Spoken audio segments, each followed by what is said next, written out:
Hi mga te! For today's video nga pala ay pupunta kami sa Balay Ising. Ano po mga gamit namin. At ito na nga, umalis na po kami. Pupunta na po kami.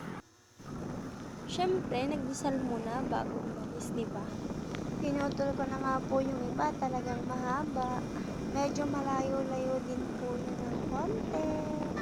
Ay tumigil nga muna po kami dyan at hinihintay po namin ang aming kasama.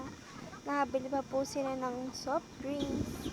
Tcharan! Nandito na kami. Sobrang ganda dito guys. Yung gamit namin is sila yung magdadala dun sa cottage namin. Lagay po sa e-bike. And ito na po, papasok na po kami. Tara, samahan niyo kami.